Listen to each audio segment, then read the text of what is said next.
Respect of our nation and our shared national values, may we be upstanding for the national anthem of the Republic of Kenya, to be followed by the East African Community Anthem. May I request a dress down for all unofficial headgear. After the anthems, the county chaplain and Sheikh Abdullahi will lead us in a short word of prayer. National anthem.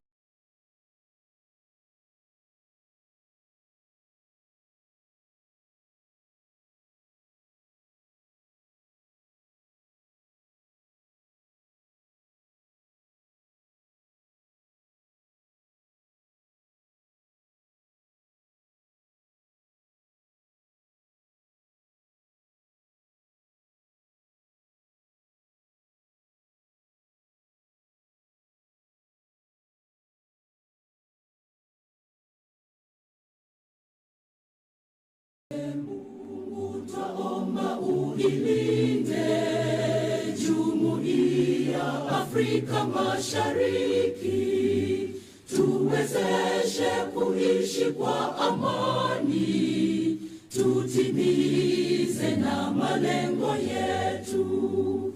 Jumuiya yetu sote tuilinde, tuajibike, tuimarike, umoja wetu ni nguzo yetu, idumu jumuiya yetu. Bismillahirrahmanirrahim. Alhamdulillahi Rabbil Alamin. Ar-Rahmanir-Rahim. Maliki Yawmiddin. Iyyaka na'budu wa iyyaka nasta'in. Ihdina siratal mustaqim. صراط الذين أنعمت عليهم غير المغضوب عليهم ولا الضالين آمين يا رب العالمين. Pema pako patazidi kubaki petu pakimbilio na nusuru.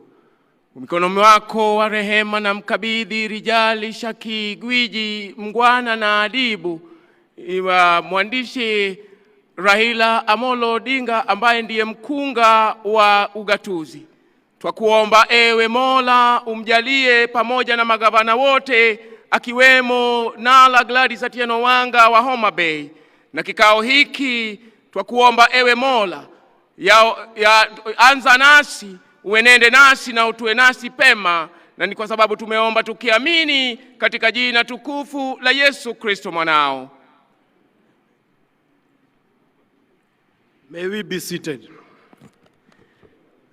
Your Excellency, the Prime Minister, Engineer Dr. Raila Odinga, Your Excellency, the Chair of the Council of Governors, FCPA, Ahmed Abdullahi, Your Excellency, the Good Governor of Homabay County, Honorable Gladys Nyasuna Wanga, all governors present, Cabinet Secretary for Health, Honorable Adan Duale, all cabinet secretaries present, principal secretaries and officials of national government, the minority whip in the National Assembly, Honorable Mili Mabona, and all members of the National Assembly present, the minority leader in the Senate, Honorable Stewart Masayo, all senators present, the Speaker, Homabay County, Right Honorable Polycarp Kombo, all speakers of different county assemblies represented here, and members of various county assemblies, our partners, distinguished delegates. As I invite a good friend and a brother who has been doing a good job in guiding this auspicious occasion, since he came to Homabay, now is known as Dr. Latif.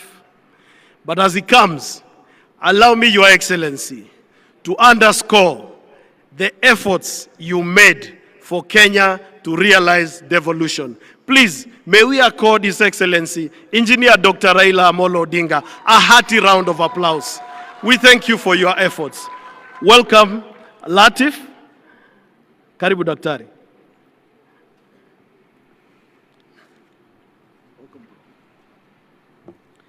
Thank you very much, Bagi. Good afternoon, ladies, gentlemen, and delegates.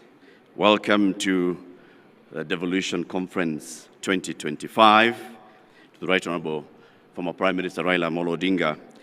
To kick off this program, I'd like to call up on stage the Chief Whip of the Council of Governors, who is also the Governor of the great county of Nandi, His Excellency Governor Stephen Sang, to come and run the program, which will include taking us through the journey of devolution in the form of a video. Governor Sang. Thank you very much. Good afternoon, everyone. Good afternoon. Karibuni sana, thank you, and welcome to this session. Again, Baba is in the house. Karibu, Your Excellency. The theme, an applause for Baba, please. The theme for this 9th Devolution Conference is for the people, for prosperity. Devolution as a catalyst of equality, equity, inclusion, and social justice. All of you will agree that if there is one Kenyan who personifies this theme, is none other than Prime Minister Raila Odinga, the Prime Minister of the Republic of Kenya, Baba mwenyewe. And therefore, we are very honored, Baba, that you could find time to be here with us. You have been part and parcel of the devolution journey in this country, and we are excited as a devolution family to have you around. We will start this session with a video, and the technical team, can you share? We will start with a small video on this, capturing this theme on behalf of the Council of Governors. Let's have that video, then we will proceed to the remarks. Technical team, please. Kenya's devolution story is one of transformation, of power, resources, and responsibilities brought closer to the people, of voices heard, and of lives changed. From the vibrant urban centers to the serene countryside villages, devolution has touched every corner of our nation. But what does it truly mean for the people? Devolution inamaanisha resources zimetufikia huko mashinani. Service ililetwa kutoka juu mpaka chini. Wale wamechaguliwa mashidani wanafika kwa ile sehemu kila pahali. Over the last 12 years, county governments have been at the center of service delivery. While significant progress has been made, there's a pressing demand for increased accountability, transparency, and inclusive governance in addressing the needs of the people. Services ambazo tulikuwa tunapata national government sasa tunaipata mashinani. We are at a defining moment in Kenya's history. It is time for the national and county governments to listen to the voices and expectations of the people and take actions that lead to the realization of the promises of devolution. Changamoto moja ya mkulima ni lack of funds. Tuko wagonjwa watano, lakini farm machines are not working. We usually don't have the support from the government when it comes to sickle cell. Equity, inclusion, and social justice are not just ideals, they are constitutional tenets owed to the people of Kenya. Devolution has reshaped Kenya's governance structures, empowering counties to deliver essential services from pre-primary education to healthcare, agriculture extension, trade, infrastructure, water, sanitation, and housing. Devolution imenisaidia sana. Kama si devolution singetokea. Ningekuwa tu nakaa mashinani, naambiwa wanawake hawafai kufanya kazi. Lakini juu ya devolution, at least naweza jituma na napenda kazi yangu. Despite the challenges since 2013, the impact of devolution is undeniable. You can see it, touch it, and feel it. Change is unfolding, one community at a time. Before the unit was opened, we had a challenge. Most mothers opted to deliver at home, and we really had a lot of mortality. But once this unit was established, we are getting a lot of mothers are now coming to this hospital. Wenye tuliletwa alikuwa 1.3. Hasa nimeweka huko for that time, ameongeza amefika mpaka 1.9. Nilianza dialysis last year kwa hospitali hapa, na this service imetusaidia sana. Patient wanatoka mbali na the best service ni hapa. Kwa county government tunaomba bado tuongezewe sheets, patients ni wengi. We usually have a very long list of patients who needs the services around. So if more machines could be added, we can accommodate more patients. I'm a farmer. I'm doing maize, sorghum, sunflower, cotton, and beans. The seeds were given out to us by the county government. Nalima mboga na nalipa school fees. Owi tina tuna mambo ka ibinda ya mbuga zizoka. Na yutu mambo ka ibinda yonde. Tuimake lambo kadoka ba tuka imambemba, tuka banda mama. Kede yutu ina tena munguno tunedana tena. Kama iko kitu sasa inalete roho pande hii na watu wameshambulia kupanda ni mambo ya kahawa saa hivi.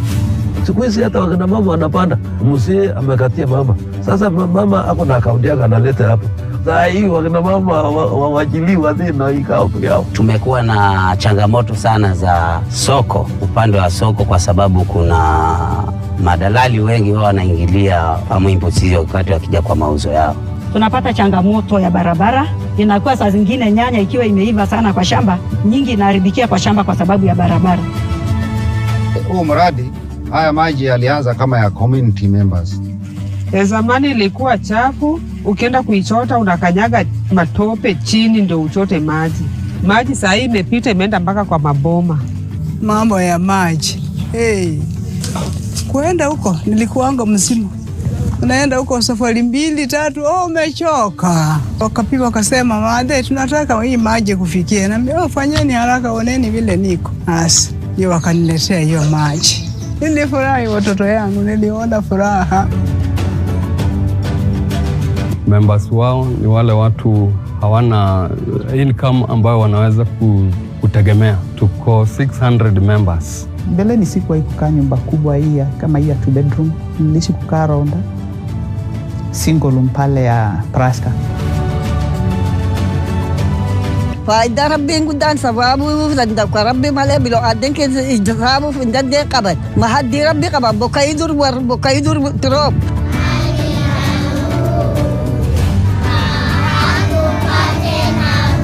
Kwa watoto imetunufaisha sana. Ya kwanza, hatukuwa na madarasa, tumejengewa madarasa. Kitambo tulikuwa tunahangaika sana, kwa kunakuwa na mafuriko, classes kunafurika, matope kila mahali, but now tumejengewa classes mpya za kisasa na tunashukuru serikali ya county sana kwa kutujengea. Mbeleni kama hata alikuwa anakuja late, sasa hii anataka amshwe mapema akuwe mtoto wa kwanza juu kuna vitu ya kuchezea kupenda. Ningemuomba gavana wetu ajiri walimu na ajiri even the mentors, alafu aongezee walimu wengine kwa haya madarasa ndio hawa watoto waweze kupata haya masomo bora. At the heart of good governance lies active civic engagement. Counties are championing transparency and accountability through civic education and public participation frameworks that involve citizens in decision making. Siku za public participation zao wanafanyaga siku za soko, ambayo hiyo wakati huo ndio mfanyi biashara iko very busy. But the conversation must not end there. Public participation is not just a constitutional requirement, it's the cornerstone of citizen-driven development. The dialogue between leaders and the people must remain dynamic, deliberate, and decisive. Juzi tulienda huko public participation huko chini, maneno ya devolution. Sisi wananchi tulisikia maneno ni mzuri kwa devolution. Civic engagement empowers communities to raise their voices, demand services, and push for change. We are here only to seek for justice. We are not here to cause any chaos. But for that change to last, it must be rooted in social justice. Governments must address systemic inequalities so that everyone has access to resources and opportunities, not just the privileged few, but also the marginalized, minority groups, the vulnerable, and persons with disabilities. We have really benefited from the county government. When we need pambas, when we need sanitary pads, they have given us a listening here. Imetusaidia sana kwa sababu imetusaidia na vitu nyingi. Hadi imetusaidia na wheelchairs, hatukuwa na wheelchairs. Hata shukrani kwenu kunisaidia. Tunataka serikali ilete training kwa watu, kwa community. Wafunzwe right zetu, wafunzwe ile tunaweza Sisi ni watu kama wale wengine, na we have to do anything. County governments have rolled out social protection initiatives from feeding programs, cash transfers, and community support to affirmative action. Chanjo bado zaendelea. Watoto wa miezi 9 mpaka miaka 14. Chanjo, chanjo, chanjo. Inclusion is no longer a promise, it's a practice, but the work is not done. Counties must engage better at the grassroots, use data to track vulnerability, and implement targeted policies to ensure no one is left behind. Nafurahia sana kuwa mzazi hapa. Tangu devolution ikuje, nimebenefit sana. Upande wa chakula iko sawa sababu mtoto wangu anakuja ameshiba. My younger siblings are given 2 eggs, a packet of milk and lunch. Lishe mashuleni na pesa mashuleni imesaidia watoto kuongezeka. About the feeding program, it has improved the performance of the learners because the learners get that milk, they will feel satisfied, and then as we continue in class. Financing remains a major challenge for devolution. Counties continue to face delayed disbursements, inadequate funding, and legislative bottlenecks. To unlock progress, national and county governments, the private sector, and development partners must collaborate to finance devolved services. The national government must ensure timely and equitable revenue sharing, while counties must prioritize fiscal discipline, efficient use of resources, and improved local revenue collection. Only then can devolution thrive. Only then will services reach the people. Kuna kazi kwenye tunafanya bila president au bila gavana. Tunataka kazi ifanywe na hiyo watu wote. Tuungane tu kwa moja, alafu tufanye kazi mzuri. Tu akipanga sisi tukae mzuri kwa mamesa, hata hiyo pesa yao watasanya mzuri, watakuwa mzuri. The next chapter of devolution is ours to write, with the voices of the people heard and duty bearers taking deliberate action. We can accelerate the realization of equity, inclusion, and social justice for all. This is Kenya's story, a story still being written by 47 counties, by 50 million voices, by all of us.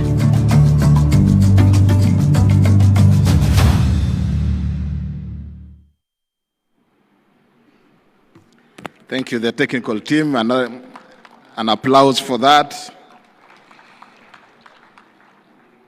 Thank you very much. We'll now get into a session of very few remarks. We appreciate that yesterday we stretched this session a bit longer. Today, we hope to manage time adequately, and therefore the first remarks by the Senate Minority Leader, Senator Justice Retired Stewart Madzayo, to come, the Senator for Kilifi, to come and make his remarks. Karibu sana, Senator. Let's appreciate Senator Madzayo, the Minority Leader. Karibu sana.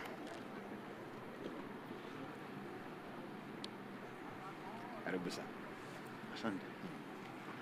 Asante, Governor Sang.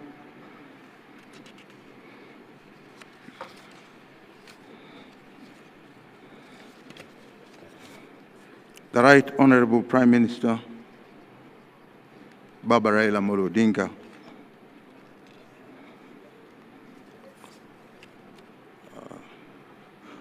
the Cabinet Secretary present, I can see my brother Duale, colleagues at the Senate, all protocol observed, ladies and gentlemen. It is both an honor and privilege to address you today at this critical moment of our nation's journey. As we gather under the powerful theme, for the people, for prosperity, devolution as a catalyst for equity, inclusion, and social justice.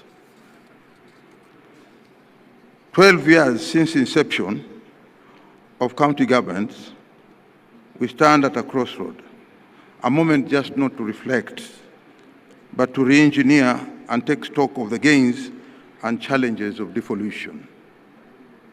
I'm truly delighted that the Right Honorable Prime Minister, Baba Raila Odinga, who is our chief guest today. His presence graces this occasion with immense significance as the undisputed architect and tireless champion of devolution in Kenya. He has stood firm in the face of resistance, pushing boundaries and breaking barriers to give power back to the people. We profoundly recognize you, Baba, as the father of devolution, a visionary whose unwavering commitment has laid the foundation for a more inclusive, equitable, and empowered nation. We owe you profound debt of gratitude. Na leo, Baba, nimesikia neno hapa ambalo pia mimi nimekubaliana nalo, ya kwamba wewe ni mkunga wa ugatuzi. Mkunga means wewe ndio uliezaa ugatuzi. Kwa hiyo sisi tunajivunia. It has also been a profound honor to walk this devolution journey since 2013, standing with and serving the people of Kilifi and Kenya as a whole through every challenge and triumph. Devolution, being the key pillar of our constitution, has brought governance and equitable distribution of resources closer to the people, and it has enabled communities across the country to participate more directly in shaping their development priorities and assessing essential services. This conference offers a critical opportunity to reflect on the progress made and to explore ways of strengthening and refining our current systems. By bringing it together, policymakers, development partners, and private sector, academia, civil society, and wananchi, we are fostering a collaborative environment where inclusive dialogue can drive actionable solutions. Together, we seek to enhance the effectiveness of devolved governance and ensure it continues to serve as a catalyst for equity, inclusion, and sustainable prosperity. In Kilifi County, we are painfully aware of the social-economic disparities and the historical marginalization that have stifled our potential, from high rates of teenage pregnancies to limited access to health care in rural wards. These are not just development statistics, they are human rights violations. I'm reminded of the Shakahola massacre that remains a deep stain on Kenya's human rights record, a horrific reminder of what happens when the most basic rights are ignored. It must not be seen as an isolated incident, but as a warning sign of deeper structural and governance gaps. Both nationally and county governments must act decisively, not just to bring justice to the victims, but to ensure that such tragedy never happens again. Subnational governments must also integrate human rights-based approaches to planning, budgeting, and service delivery. That means involving wananchi in decisions that affect them. It means accountability not just upwards to national and county governments, but outward to the people we serve. We cannot go backwards on the aspects of devolution.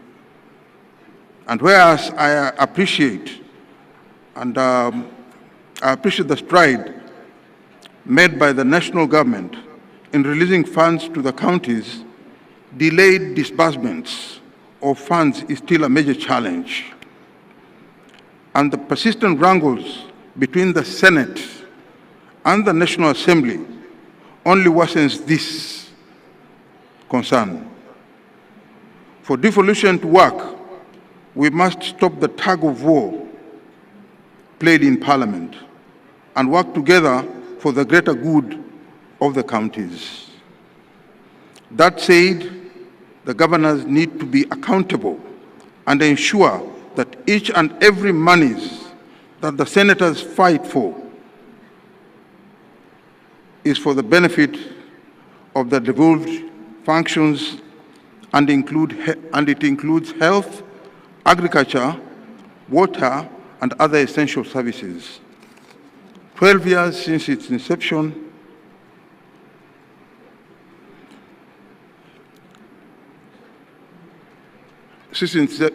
of the county governments, we stand at a crossroad, a moment not just to reflect, but to re-engineer and take stock of the gains and challenges of devolution. I'm truly delighted that the Right Honorable Prime Minister, Raila Odinga,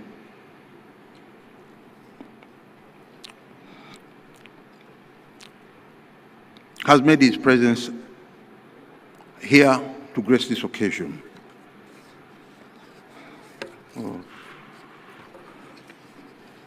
Finally, I would like to conclude, for counties to truly become vehicles of equity and inclusion, they must go beyond the service delivery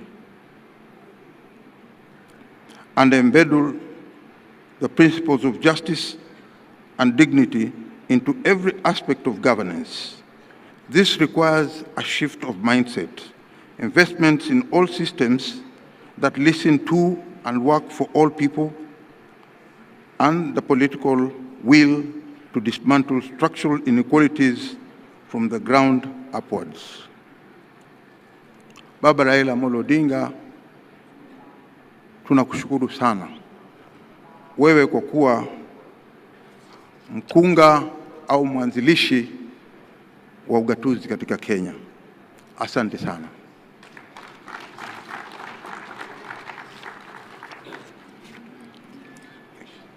Let's appreciate Minority Leader in the Senate. Asante sana. The next would be remarks by the Senate Majority Leader, Senator Aaron Cheruiyot, and the remarks will be made on his behalf by Senator Professor Margaret Kamar. Let's appreciate Professor Kamar as she comes and delivers this remarks on behalf of the Majority Leader, Senator Aaron Cheruiyot. Karibu, Professor.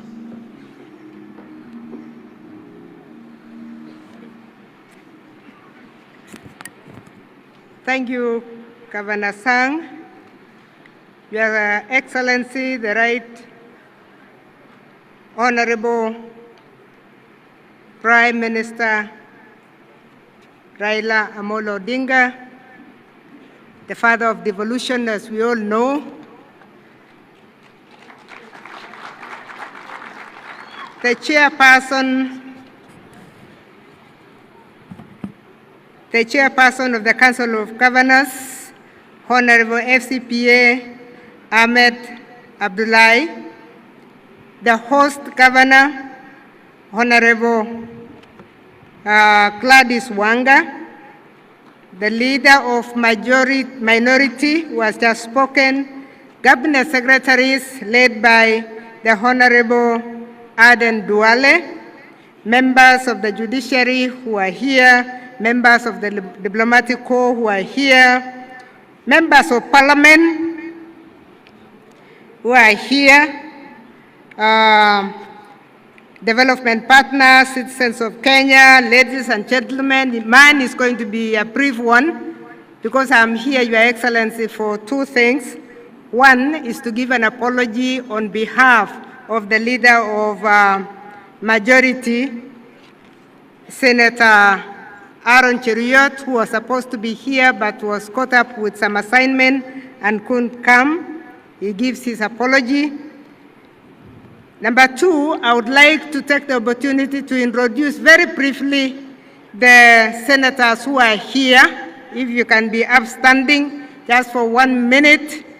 I would like to introduce the host, Senator who spoke yesterday, Moses Kachwang, the Senator of Nandi, Senator Chirarkei, the Senator of West Pokot, Senator Murgor, the Senator of Elgeyo Marakwet, Senator Gisang, the Senator of Tana River, or we call it River Tana, the Mheshimiwa Munkatana, the Senator of Nyeri, Senator Wamatinga, the Honorable Senator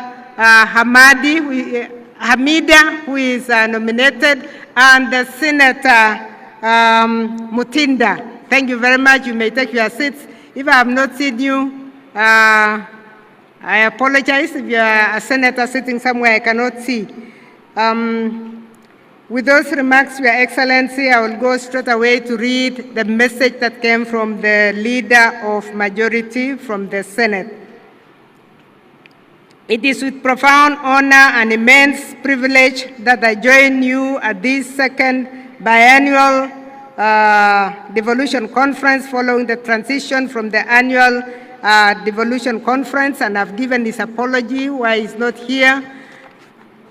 The Devolution Conference, and this one in particular, serves as a pivotal platform for pertinent stakeholders to exchange exemplary practices, share experiences, evaluate the accomplishments achieved in the implementation of devolution, and identify both opportunities and challenges that have been encountered in the last 11.5 years. This forum aims to facilitate necessary adjustments in pursuit of the effective execution of the devolved system of governance. It is imperative to acknowledge the enduring clamor for reformed constitution frameworks and a transformation of governance structure within the Republic of Kenya.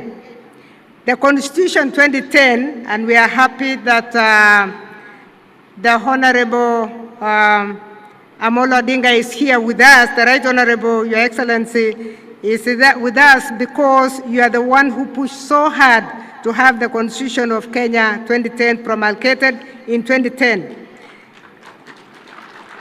When the Constitution was promulgated, it made provisions for a devolved system of governance as captured under Chapter 11 of the Constitution, and whose objects and principles are also provided for under Articles 174 and Articles 175 of the Constitution. And the roles are well stipulated between the two levels of government in Schedule 4 of the Constitution.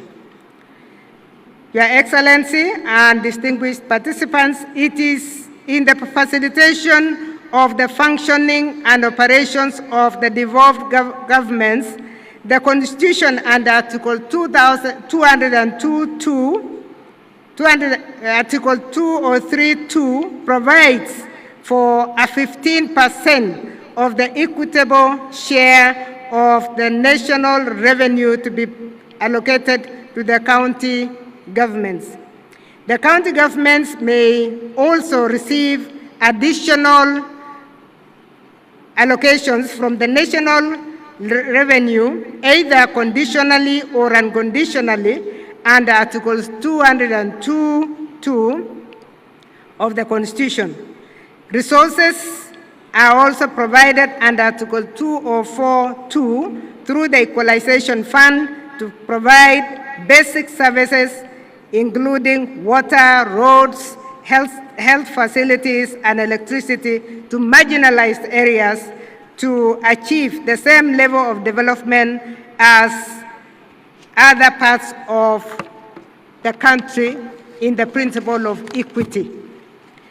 The county governments are also empowered under Article 209 of the Constitution to raise their own revenue through what we call the own source revenue, in addition to the equitable revenue that is given by the national government. The Senate diligently fulfills its constitutional obligation of legislation, oversight, and representation concerning the formulation of the pertinent legislation related to revenue sharing, exemplified by the Division of Revenue Act, the County Allocation of Revenue Act, and the County Government's Additional Allocations Act. These legal provisions are paramount for the allocation of resources to devolved governments, which are indispensable for fostering socioeconomic development and throughout the nation. Your Excellency, the devolved system of governance is founded upon the principles of being citizen-centric, rooted in equity, inclusion, and social justice. The execution of devolution is intricately woven into both national and international development frameworks. This alignment is articulated through initiatives such as the bottom-up economic transformation agenda, the Kenya Vision 2030, the East African Community Vision 2060, and the African Union Agenda 2063, and the United Nations 2030 Agenda for Sustainable Development. It is fundamental to appreciate the milestones and achievements that have been realized in various sectors since the implementation of devolution, which has been ongoing in the last almost 12 years. The devolved governments have made significant strides in the development of health facilities, human capital development, development of modern early childhood education centers and vocational training institutions, provision of platforms for public participation, industrial development in processing and value addition, infrastructure development, promoting agricultural production and development of water infrastructure, among others, and we appreciate that from our county executives.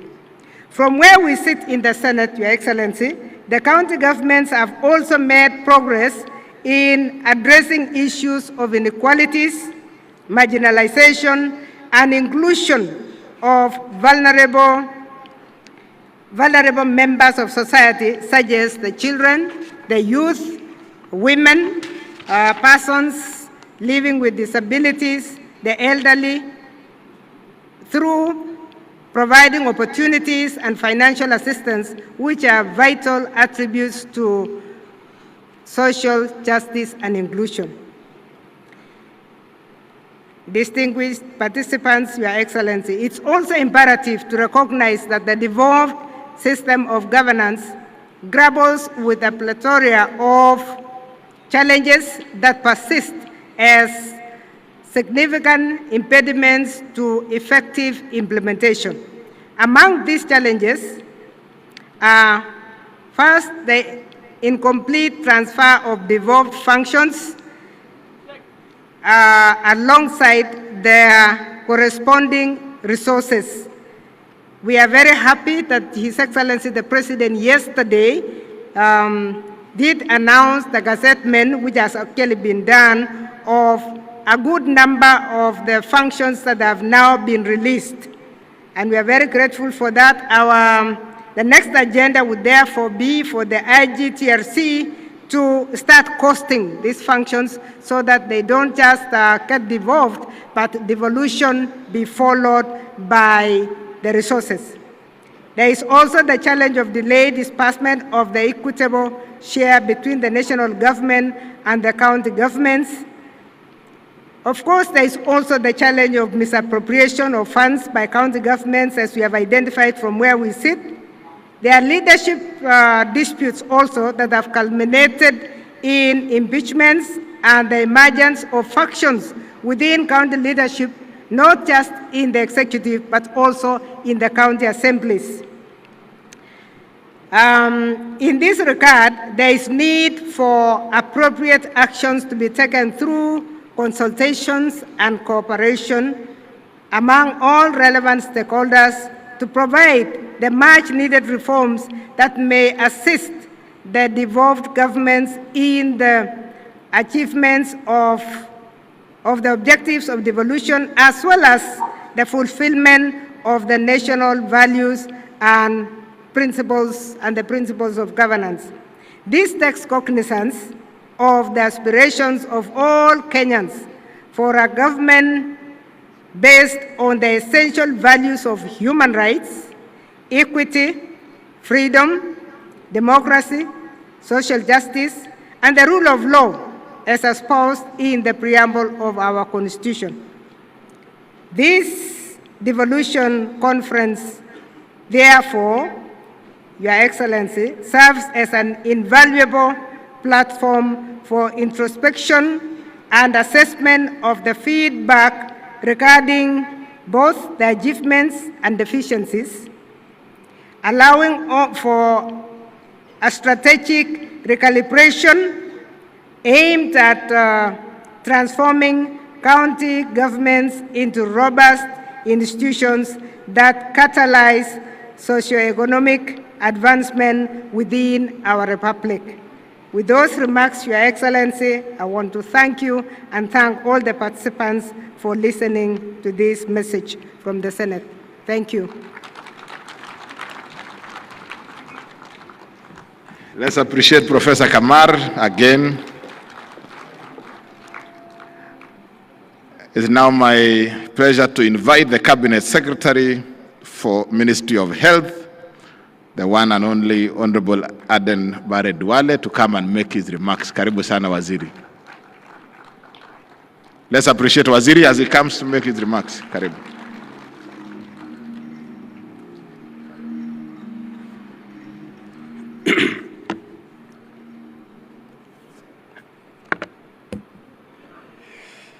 Your Excellency, the Right Honorable Raila Odinga, a man who has initiated me into politics in 2005.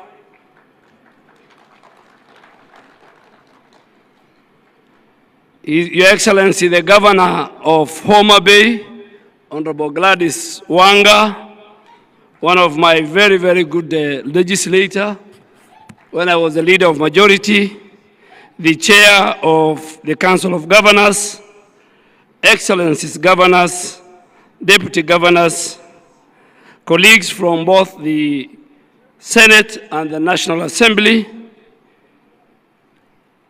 colleagues from both levels of government, our development partners, Honorable Excellency, former Prime Minister, as we come to the day 2 of the Devolution Conference, let me first extend my heartfelt appreciation to Homabay County for its warm hospitality, and also to the Right Honorable Raila Odinga for his enduring leadership in advancing equity and justice. The theme for the people, for posterity, devolution as a catalyst for equity, inclusion, and social justice, reflects devolution as our constitutional and moral compass. It reaffirms our past 2 days as a powerful driver of an inclusive prosperity, tangible equity, and effective governance. Social justice, Honorable Prime Minister, demands that every Kenyan has an equitable access to opportunities. He has equitable access to protections, and he has equitable access to essential services. a goal that devolution advances by bringing government closer to the people, correcting historical imbalances, and ensuring fairness in the distribution of resource allocation. Ladies and gentlemen, Honorable Prime Minister, guided by this principle, our health reforms under the universal health coverage focuses on 4 key pillars: human resource for health, making sure equitable deployment of skilled health workers, integrating community health promoters into the formal system, and scaling up specialized training to ensure we have skilled care in every county. And Honorable Prime Minister, as a person who worked with you during the 2010 Constitution, I am still and will always believe that devolution was right. Devolution has done the best. And the days when decisions were made for our country from the street of Harambee House or Harambee Street, where you have one side the office of the president, and the other side you have the National Treasury and all other related offices, including the Judiciary, the Public Service Commission, the Office of the Attorney General, Parliament. I think that is what made us go for devolution. So I still and believe, and that's why I want to confirm that I am one minister who has a very good working relationship, and I want to thank the leadership of the Council of Governors, their CECs for health, and the entire health team at the counties, that because of my belief in devolution and health is devolved, I work with the Council of Governors and the entire leadership at our counties very well. On health financing, restructuring through social health insurance with the dedicated funds for primary health care, chronic illness and emergencies, while we are leveraging on public-private partnership to expand our physical space. These health reforms are already delivering tangible gains, reducing maternal mortality, expanding our ICU and HDU capacity along our counties and our referral hospitals, improving our immunization coverage, and enhancing access to oncology, dialysis, and other specialized services.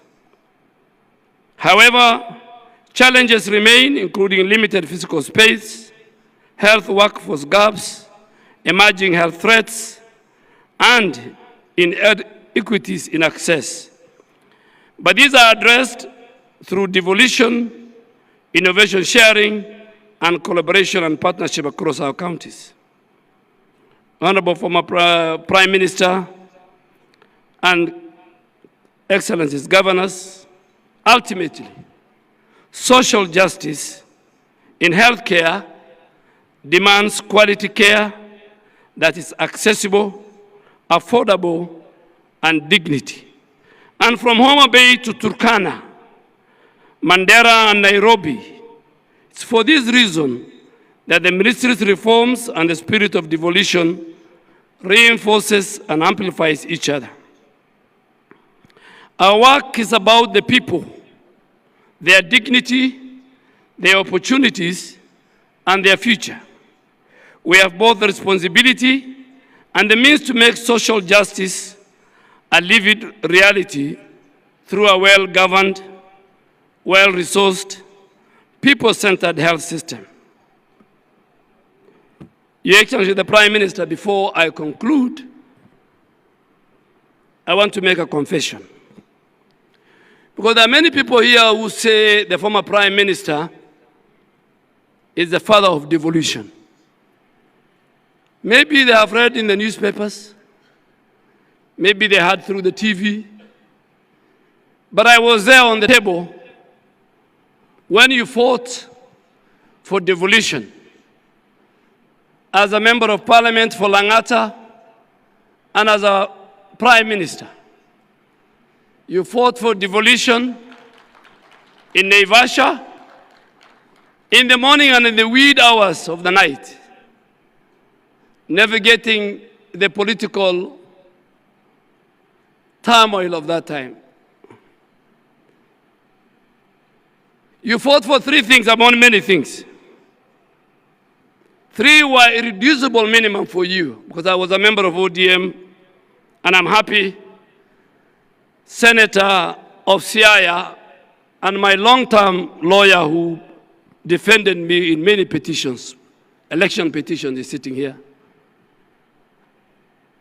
And also, the man who first signed my nomination certificate to go to Parliament, Professor Anyang' Nyong, is sitting here.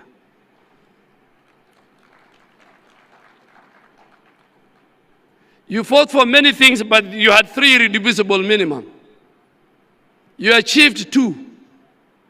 You achieved devolution, and you achieved, and you helped us as a community, the Muslim community, the Qadi's court to be entrenched in the Constitution.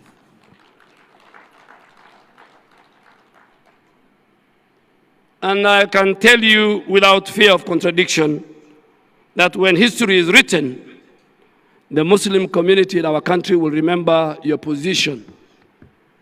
But you fought for also a parliamentary system of government. Kenyans fight every election because of bombers. You wanted to devolve the presidential election through a parliamentary system of government, where one day a son in Turkana or from Kuria will ascend and become the Prime Minister of Kenya. That did not happen. It didn't happen, but at least in everything that you look for, you don't get 100%. We got a good constitution with a very good Bill of Rights. Devolution was key. And just to pick on the region where I come from, former Prime Minister, before devolution, the three districts of Northeastern, and the three, which are now the three counties of Garissa, Wajir, and Mandera, used to receive a paltry 1 billion shilling in one financial year for development. Today, because of devolution, Garissa, Wajir, Mandera combined receives close to 30 billion. That is because of what you did as our leader then and our leader now, that you fought for the Bill of Rights that we have today. We fought together with the great minds here, an independent judiciary, an independent parliament. But because this is a devolution conference, I want to thank you on behalf of the people that were with you, some here, some who are not there. The challenges we faced in making sure that devolution was entrenched, that governance was given to the people of Kenya, and the sharing of their resources was given to the people of Kenya.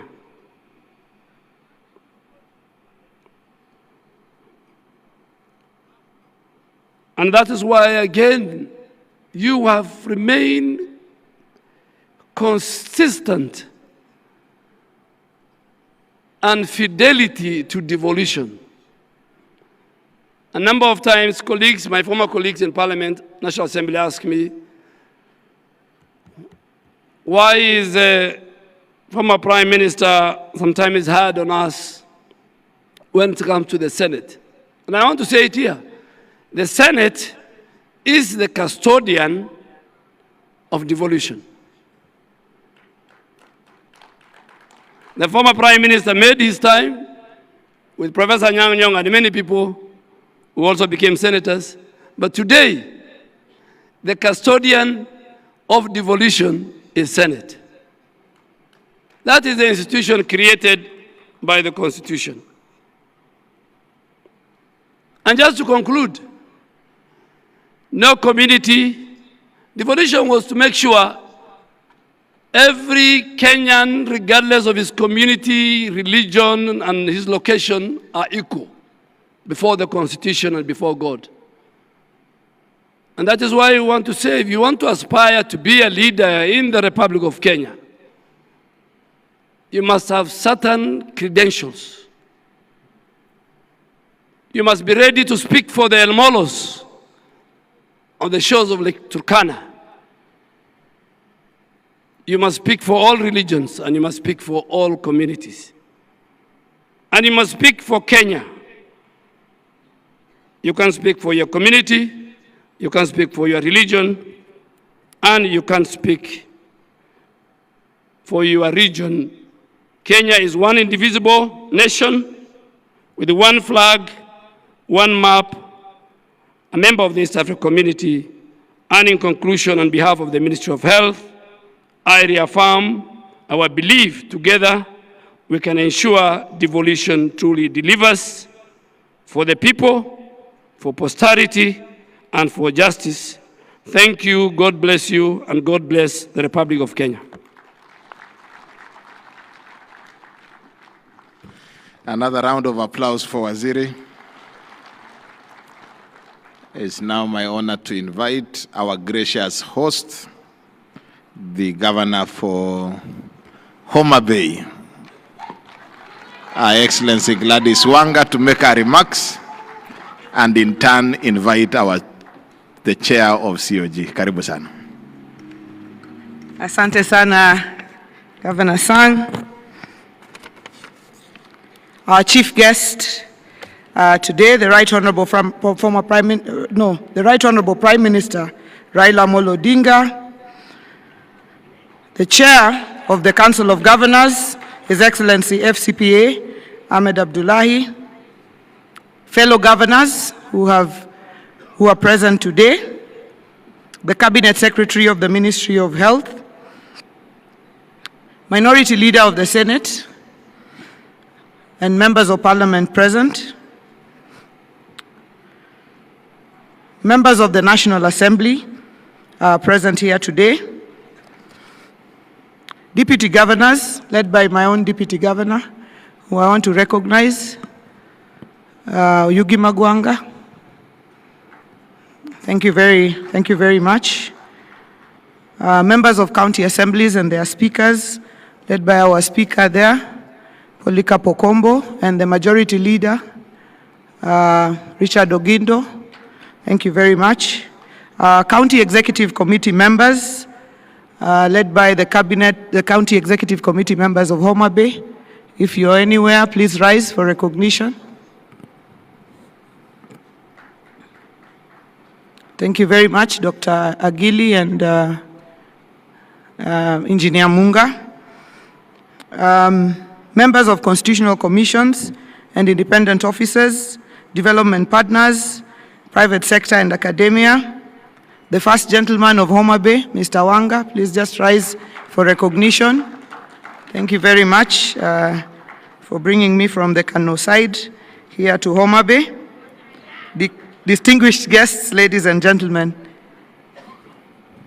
Right Honorable Prime Minister, Your Excellency, with your permission, I would like to introduce the local leaders who are present here today, because we are hosting this not just as a county government, but together with our national leaders and members of the County Assembly, and as a region as well. So the local leaders present, please rise for recognition. Our local MPs. I'd like to start with Honorable Millie Mabona, Whip of the National Assembly, Minority Whip, who I think has stepped out, and Honorable Dr. Lilian Gogo, who has also stepped out. Honorable Dr. Ivo Bara, please just wave, Member of Parliament for Kabondo Kasipul. Honorable Martin Owino, Ward Chief, Member of Parliament for Ndiwa. Honorable Dr. Joyce Osogo Bensuda, County MP for Homabay. Honorable Adipo Andrew Okwome, Member of Parliament for Karachuonyo. We have also the Speaker of the County Assembly of Nairobi, who is also a son of the soil here in Homabay. Thank you for rising. Honorable Peter Pondokaluma, our host, Member of Parliament for Homabay Town Constituency. Our Honorable Senator for Homabay County, Senator Moses Kajwang, who is also Chair of the Public Accounts Committee of the Senate. Members of County Assembly of Homabay, if you're here, please rise for recognition. Thank you very much. Those are the honorable members of the County Assembly of Homabay. It is my great honor to welcome you to this second day of the Devolution Conference 2025. I see most of you are in high spirits, a sign that Homabay has warmly embraced you. The pleasant weather, the vibrant ambience, hospitable people, the rich culture, and the delicious cuisine have always been kind to our guests, and I'm confident that you have seen, as our Senator said yesterday, that something good can come from Homabay. The theme of the day is human rights and social justice. I am especially proud to welcome to DevCon 2025 in Homabay my party leader, the Right Honorable Prime Minister Raila Odinga Baba, who has a long track record of fighting for human rights and social justice. He's the father of Katiba 2010 and the father of devolution. His steadfast support and championship of devolution, sometimes even remaining alone in that fight, instills immense confidence in us. It feels as though we are in safe hands, ready to share first-hand accounts of our progress and challenges in his presence. With Baba, we share in the belief that counties should be given more funding. Simply put, funds must follow devolved functions. Upon devolving the functions of health, agriculture, roads, and water, we ought to have seen serious restructuring in line ministries to release funds to devolved units. The sub-theme for Devolution Conference 2025, Reengineering County Governments to Accelerate Development and Close the Socioeconomic Divide, demands a bold examination of devolution successes and setbacks after 13 years. Many inspiring stories of devolution's impact have been shared across the 47 counties. I want to share on our Homabay's achievements on county functions and impactful devolution stories with our successful programs. Let me start with a story I love to repeat in Homabay, that we are the bay of endless potential, but with limited resources. The vision is an elephant, Kaliech, with resources like a rabbit, Apuoyo. In education, in the last 10 years since devolution, from 2013 to 2022, we had constructed 23 classrooms. In the last 2.5 years, we have been able to build 243 early years classrooms under the Ondoa Kaunda initiative, ensuring that our young children learn in dignified facilities. The hallmark of this initiative is a labor-based approach, giving each of our centers 1 million shillings for construction by the local community. Our Fins to Swim scholarship supports 623 bright but needy students, about 40% of whom are girls, through secondary school up to university. The Fundimangula program has enrolled 600 youth who have graduated and another 600. Now we are having 1,200 students going through a vocational training scholarship program. We partner with KCB in this program under the KCB to Jiajiri. Some of our Fundimangula beneficiaries have been involved in development of projects like the Ondoa Kaunda and the Affordable Housing Project.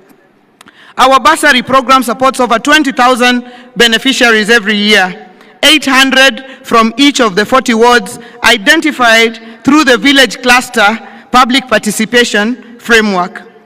In the 3 years of my administration since 2022, we have a cumulative number of 81,860 beneficiaries. In healthcare, we have used our on-source revenue that we grew to a high of 1.729 billion in the financial year 2024-25, using the cashless, fully automated system to fund critical services. At the level 5 Homabay County Teaching and Referral Hospital. We are constructing a 5-story accident and emergency block, which will be complete by December, and a funeral parlor, which is already complete, to give our people a dignified send-off. Our referral hospital features a new outpatient block, an upgraded maternity wing, and other improvements using the resources that we've been able to raise. The Health Facility Improvement Fund has upgraded 70 facilities in various parts of the county, including Rachuanyo East, Sena in Fangano Island, Your Excellency, which you came and opened with us in Soklo up there, Pala, the Tomboya Health Facility in Bita, and among others. On wellness and climate change interventions, we have set up green spaces, including the Governor's Park and the Arboretum, which you have just visited this afternoon, and the sports programs, including the Genoa Governor's Cup every year, and partnership with the Akakoro Football Academy, who are setting up a modern academy in Diwa. On trade and markets, for our community empowerment through the Inua Boda Boda initiative, each of our 40 Boda Boda circles across the 40 wards received 1 million shillings on grant to be able to empower them, to be able to get them to get their own motorbikes instead of riding on behalf of others. In efforts to bolster commerce and give dignity to our traders, modern markets are currently under construction in Rodikopany and Kendube, Misambi, as well as Sindo, Luanda, and Diwa. Projects that are delivering transformative economic spaces. On county roads, we continue to invest in accessibility and mobility, opening up 518 kilometers of new roads, rehabilitating 319 kilometers, maintaining 551 kilometers, and reconstructing and maintaining over 6,000 culverts, which offer critical lifelines that connect our markets, sports grounds, and communities, ensuring cohesion and opportunity across every ward. In agriculture, we have transformed Homabay into an agricultural producer county. We have harnessed our agricultural potential with projects and investments, and the results are promising. We lead in national production of several value chains. We are #1 producers of sweet potatoes, #2 producers of cotton, only #2 to Lamu, #1 producers of groundnuts, #1 producers of sunflower, #1 producers of soya beans, #3 producers of millet, and #17 producer of coffee in the country. We are now growing coffee in Homabay. Mbesha is coming to our farmers for them to uplift their livelihoods. My passion in agricultural productivity, the intersection of food security, agro-processing, trade, job creation, and enhanced farmers' incomes, leading to tremendous economic growth to deliver Homabay City in a decade. Full devolution with attendant funding will give good national economic outcomes in the 47 counties. In the next national planning cycle, like Vision 2030, devolution should be a key pillar. We commend the current administration for allocating 415 billion to counties, although, Your Excellency, you had said we should get to at least 450 billion. And the council had said at least 530 billion. So we are at 415 and we appreciate, but we hope that we can get to even higher amounts. Your Excellency, to promote inclusion,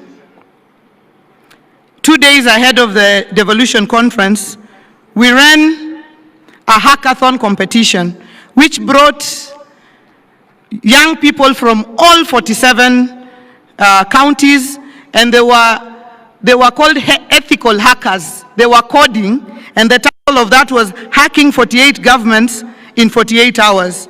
We saw impressive solutions on effective public participation, health diagnostics, and managing road accidents through monitoring speed. In technology, we will involve the youth and get their innovation on board. As I conclude, Your Excellency, Prime Minister, allow me to once again really thank my colleague governors, led by the Chair of the Council of Governors, for accepting that Homabay would be the host of this year's Devolution Conference. It looked like a pipe dream when we began to discuss it with Senator Kajwang when we were just elected. But we are very, very glad that colleague governors accepted that this small county, sometimes considered on the very far end of the world, be able to host this conference. I'd like to thank the chair of the steering committee, Governor Mutahi Kahiga, who has made several trips to Homabay in the process of planning. I'd like to thank the COG Secretariat team, led by the CEO, Madam Mary Mwiti, and the entire Secretariat. They have made trips here, they have spent sleepless nights. I know that seeing that this conference has become such a huge success gives you great satisfaction. I'd also like to thank very much my team, the county team that worked together with the COG team to deliver on this conference.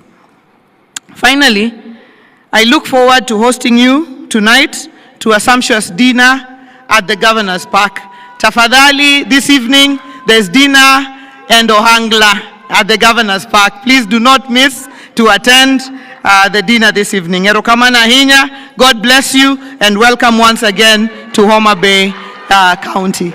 Let me take this opportunity to welcome to the stage the indomitable chair of the Council of Governors, the Governor of Wajir County, the land of camels, Governor FCPA Ahmed Abdullahi. Tafadhali tumpigie makofi our chairman as he comes to deliver his address.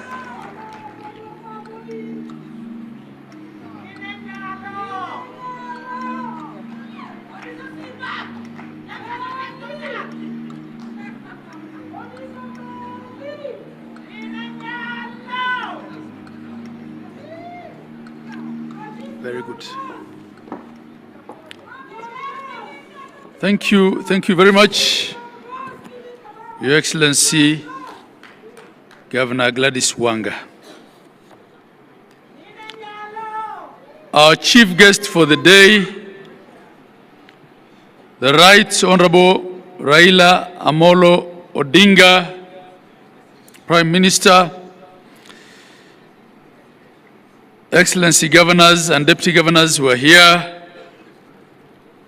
the Cabinet Secretary for Health, the Honorable Aden Duale, Senators, Honorable Members of the National Assembly, representatives of the Judiciary, leaders of Homabay County and the Greater Nyanza region, Excellency Ambassadors and High Commissioners, Principal Secretaries, Speakers and members of the county assemblies, all national and county government representatives, private sector, civil society representatives, development partners, international delegates, all delegates, ladies and gentlemen, hamjambo. Good afternoon. Your Excellency, the Right Honorable Prime Minister, let me take a few minutes, first of all, to introduce the governors who are here, who will not have an opportunity to come and say something at the podium. All Excellency Governors, please. We have the host Governor, Gladys Wanga. We have my Vice Chair, I think, who is outside. We're expecting the Prime Cabinet Secretary to be here any time. He's probably waiting to receive him. He's gone out with Gladys. And then we have our whip of the Council of Governors. Your Excellency, the Council of Governors has 3 executive committee members who run the affairs of the Secretariat together with the Secretariat. And it's the chair, the vice chair, and the whip is Governor Stephen Sang of Nandi.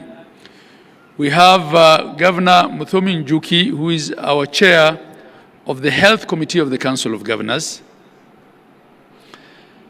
We have Governor Cecily Mbarire, Governor of Embu County. She chairs resource mobilization for us. We have our Chair of Agriculture, Speaker Emeritus, who is the Governor of Bungoma, Kenneth Lusaka, Excellency Kenneth Lusaka. We also have Governor of Siaya County, James Orengo, Excellency James Orengo. We have the Governor of Kisumu County, who chairs for us the Committee on Lands, Housing, Urban Development, Excellency Professor Anyang' Nyong'o. And Your Excellency, there are many deputy governors also in attendance. But okay, we have other governors there. Governor Irungu Kangata of Muranga, Governor Simon Kachapin of West Pokot, Governor Dr. Wilbur Otichilo of Vihiga County, and Governor Professor Hilary Barchok of Bomet County. Thank you very much. Excellency, Right Honorable, there were other governors here, but some of them had to attend to other matters.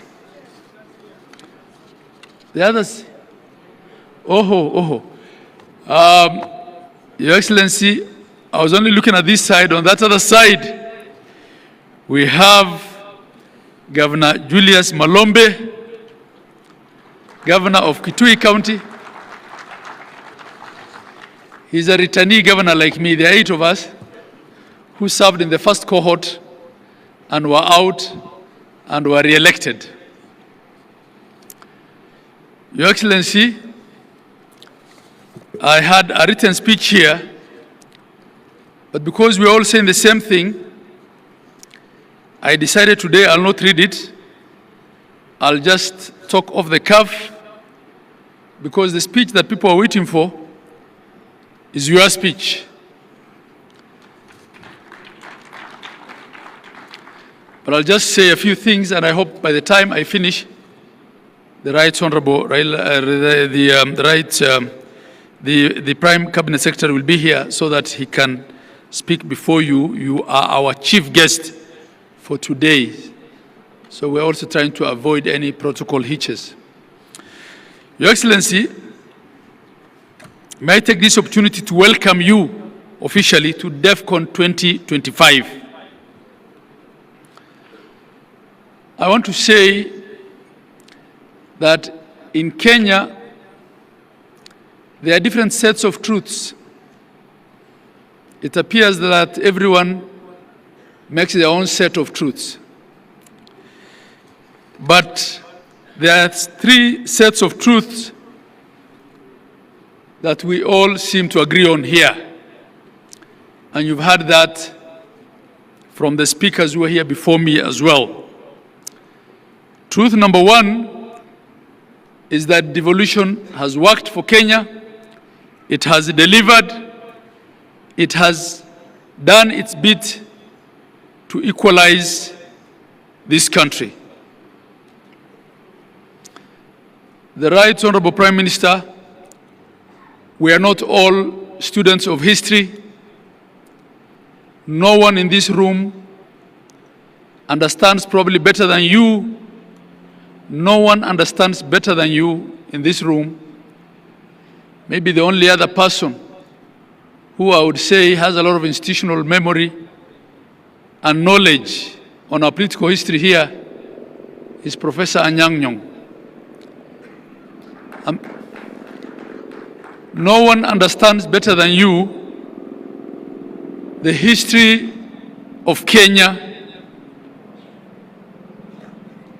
the first administration that we had, the system of Majimbo, how the Senate was killed, how they were made to serve the remaining bit of their term in the National Assembly then, and how a seat was created for each senator in their rural district, and with it ended devolution. With it ended Majimbo. Your Excellency, no one understands better than you the struggle for the second liberation, the various drafts that we had, the Yash Balgai team, the Bomas draft, and what then became the final consensus position of forming 47 governments based on the 1992 district boundaries. Devolution was your fight. It remains your fight, Your Excellency.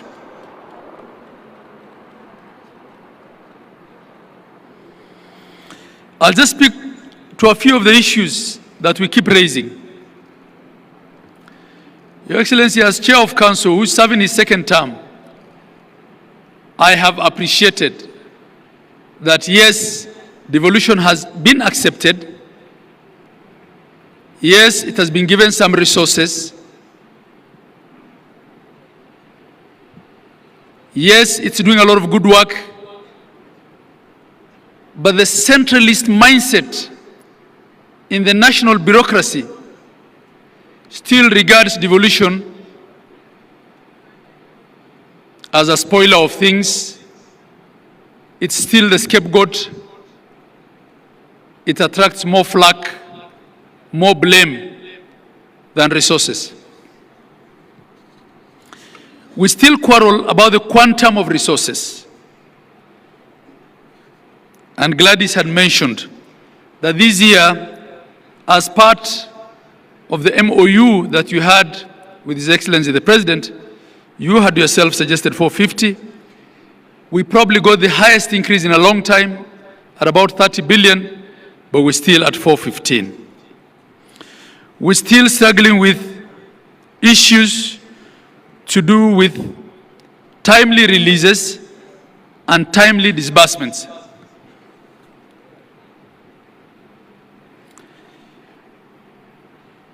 And what this does, Your Excellency, is that we end up in a situation where a nurse at Kenyatta National Hospital receives her salary at the end of the month, but in some counties, they have to wait for 3 months because not all counties have arrangements with commercial banks. We still contend with the question of respecting the functional integrity of the county governments, the question of clawbacks of functions that have been devolved, and the question of resources following functions. There's still a lot of duplication. There are things that ought to be done by the counties, which are still being financed through national government ministries, departments, and agencies.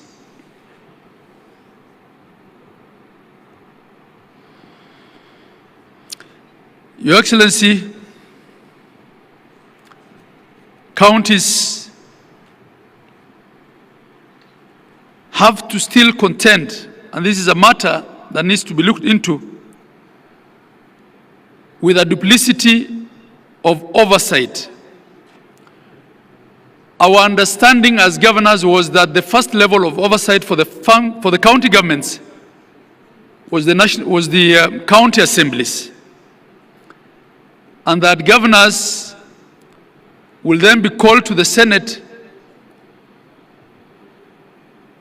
not as the first level of oversight, but to clarify certain things, probably audit reports, annual audit reports. And in fact, having served in the first cohort of governors, we only used to get invitations from the Peak Park Committee then. But now it's become customary that governors have to be called by departmental committees of the Senate. Your Excellency, whilst to date, not a single MCA, not a single member of parliament has had to be recalled. We have had at least 4 governors impeached, and I think there have been as many as 7 or 8 attempts. I had it on my phone. I can't remember offhand. How many?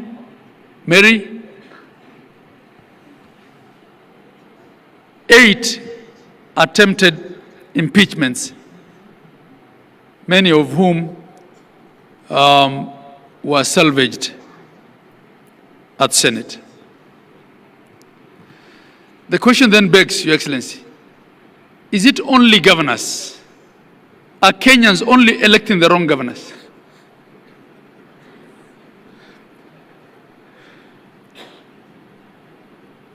Is it only governors that are so bad that they have to be impeached and can't finish their term? Of course, we have one instance of a deputy president that has been impeached. And up to date, I don't think we have a clear impeachment law for governors that sets the threshold. We're still relying on the constitutional provisions and the question of the County Governments Act. Your Excellency, the weaponization of the fight against corruption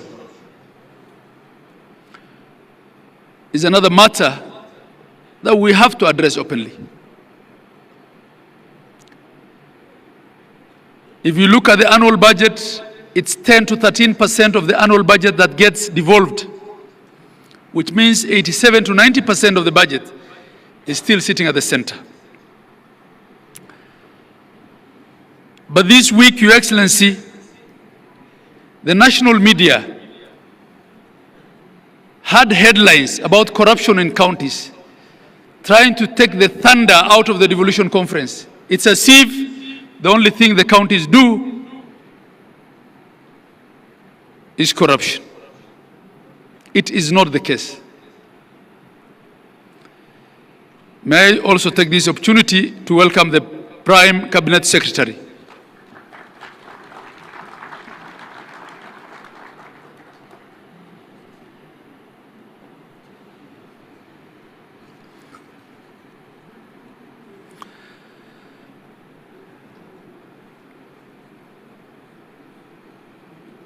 You're most welcome, the Prime Cabinet Secretary. Karibu. I was buying a little bit of time so that you can come in. Thank you. So, Your Excellency, I'll move much faster. So, I was talking about corruption. Yesterday, His Excellency, the President, I think, in a very open and clear manner, spoke to the question of what I call non-executive corruption. Corruption in other arms of government. Your Excellency, as a Council of Governors, we feel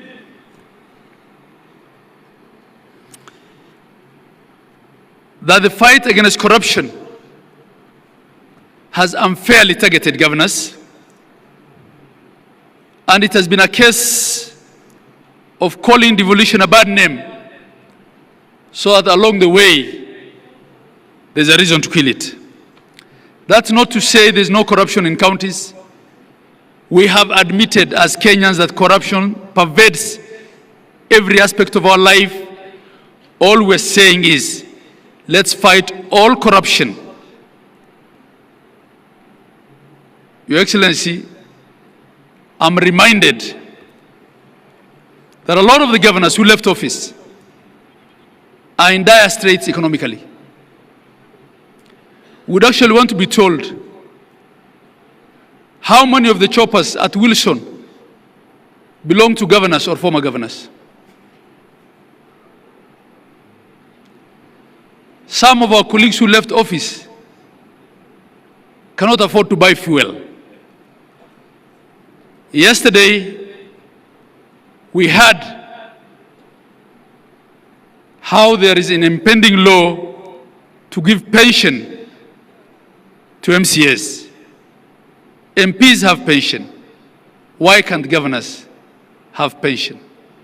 Why do we want to pride as a nation that our governors, some of whom have served 2 terms, don't even have, in fact, had it not been for SHA, probably, medical cover? Your Excellency, my colleague from Garissa usually says being a governor is like working in a landmine. You have to buy your peace at every level. I don't think that is what devolution was meant to be, Your Excellency. And I'm saying these things because, coming back to the truth, The second truth is that you are the father of devolution. And I feel comfortable saying these things in your presence because I know you can address them and address all of us effectively on them. And the last truth, Your Excellency, before I call the Prime Cabinet Prime Cabinet Secretary rather, is that you remain the underwriter of political stability in Kenya.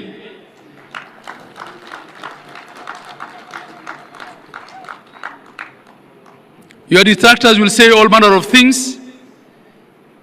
The fact of the matter is that we almost lost this country as a result of the Gen Z protests and demonstrations, which turned into riots. You were magnanimous enough to allow members of your party to join government as ministers so that Kenya can be stable. Your Excellency, without Kenya being stable, a lot of these counties will be no more because the architecture of our financial system here is that we depend largely on equitable share to provide services. So I want to ask you to continue being the father of devolution, the underwriter of devolution, and the stabilizer of the politics of Kenya. I thank you. And with that, Your Excellency, may I invite the Prime Cabinet Secretary to make his remarks before we invite you as our chief guest for today. That's how it has traditionally been. Prime Cabinet Secretary, please.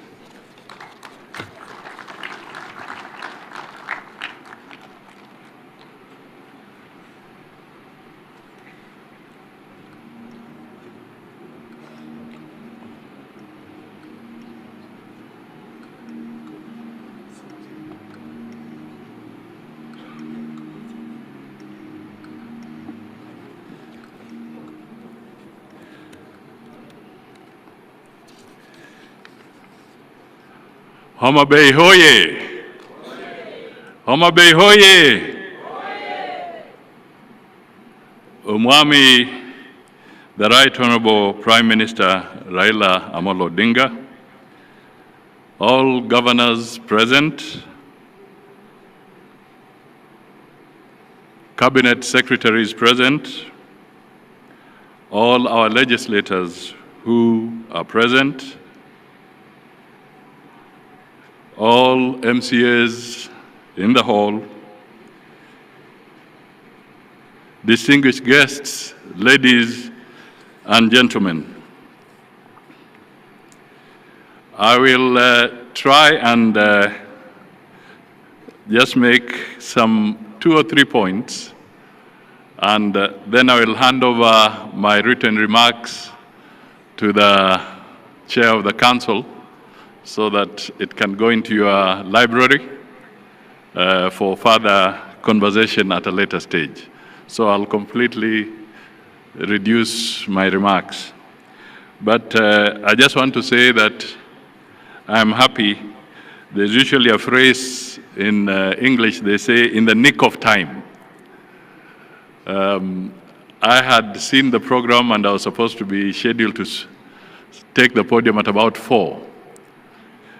But thanks to technology, because then I was able to realize that Umwami Raila has arrived, and I had to adjust my engagements elsewhere so that I can be here with him. So, and of course, let me give accolades to Governor Gladys Wanga and her team in the county for putting together a very, very colorful and important function for governors, and for the country. Your Excellency Raila, we are standing here because devolution, in a way, is the product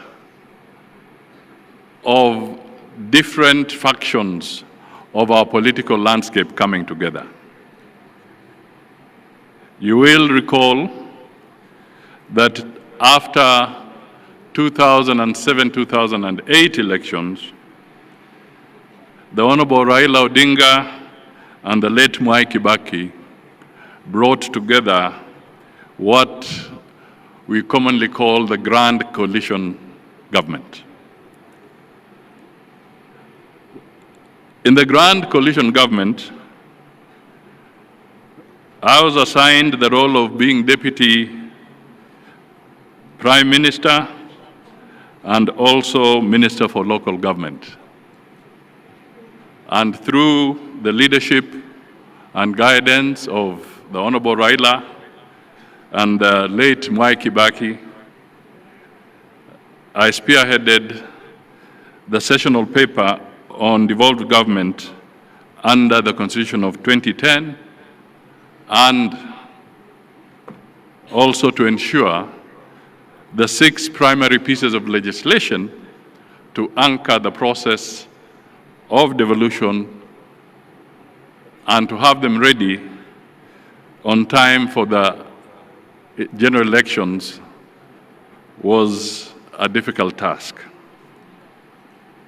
The Prime Minister was very clear then that we must deliver on ensuring that we get to the next general election with devolution properly anchored and ready to go. So we did that, and in that Parliament, the sessional paper was approved, and attached to the sessional paper were 6 pieces of legislation, which today formed the basis and the foundation for the devolved system of government. So I want to confirm what the chair of the governors was just saying a few minutes ago, that it is not fiction, it is a fact that Raila was at the center of ensuring that devolution takes root. Now, let me come to another very quick point. Maybe it has been said by previous speakers, but I normally wear my other hat once in a while to look at numbers. And in the past 11 years, we are now in the 12th, in terms of the consolidated figure of equitable share in revenue, county governments have received 3.6 trillion Kenya shillings, consolidated in the last 12 years. I will not go into the debate as to how you have utilized those resources. I think the best judges are the residents of your counties, and of course, the Auditor General, who from time to time is charged with the responsibility of scrutinizing how public resources have been utilized. Let me also highlight that through the media and previous contributors, there's been a lot of conversation around efficiency, proper utilization of resources, management of the payroll systems across the 47 countries, the effect of mismanagement to taxpayers, so I will not want to speak too much to that. But let me just highlight that we also have a record that there are about 688 delayed projects across 34 counties, valued at about 24 billion Kenya shillings. And in 33, there are also about 40 unutilized projects in 10 counties amounting to about 400 million Kenya shillings. These are issues that we need to look at. And abandoned projects, abandoned or maybe neglected. In 33 counties, we get a figure of about 20 billion worth of abandoned projects. That, again, becomes a matter of grave concern and critical action from our leaders across the board. Your Excellency, let me just pick up one more issue. Well, two more issues, really. One is that good policies are anchored on accurate and hygienic data, whether it is at the national level, at the county level, or even at sectoral level. I would want to urge that all county governments, if they can work systematically to strengthen their county statistical departments and capacity so that accurate and hygienic data can be generated so that we can have a strong basis, data-driven insights into the challenges that face all our counties. Let me also flag something that we need to address, and I mean no ill will, but I'll give a very specific example. And I speak to this because it touches on the portfolio of foreign affairs directly. Sometimes how we manage investments and foreign investments in our counties is absolutely critical. Let me give you the example of a regrettable case in Meru County involving Leopard Rock Lodge. This was a luxury ecotourism facility which was built by a French investor at a cost of 500 million shillings. In 2019, the previous county administration, I'm not talking of the current one, I'm saying the previous one. That's why I said I mean no ill will. The previous county administration officials allegedly orchestrated forceful eviction of the investor, leading to the destruction of the lodge's infrastructure within Meru National Park. The investor, a French national, had legally leased the land and invested in this facility. But because of local politics, the damage was caused. This gentleman went to court. The courts ruled in favor of the investor, awarding compensation for breach of contract and unlawful eviction. The matter escalated internationally when the French embassy raised concerns with our national government, highlighting the damage to bilateral relations and investor confidence. Ultimately, in May 2025, the national government intervened at a cost of hundreds of millions of shillings, shifting the burden to taxpayers and underscoring how local missteps can impose national costs. So I thought this forum would be important for me to make a passionate appeal to Kenyans in all our 47 counties and leaders in all our 47 counties that competition for foreign direct investment is absolutely essential for growth, for employment, for revenue. And if we do not respect the rule of law in those counties, we cause a lot of damage and the consequences can be very grave. So I wish to encourage that we take corrective action and ensure that investments in our respective counties are properly safeguarded. Finally, let me just talk to the issue that still remains a crisis across the board. And this is garbage collection, solid waste management.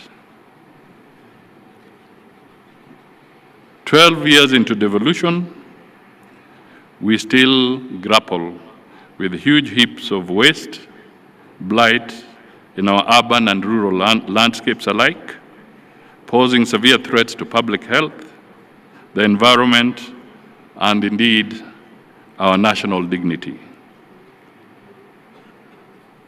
Let us look at this area carefully. Garbage is big business. It's big business. You all know it, your experts have told you about it. The question is, who is benefiting from this big business? Are we all losing?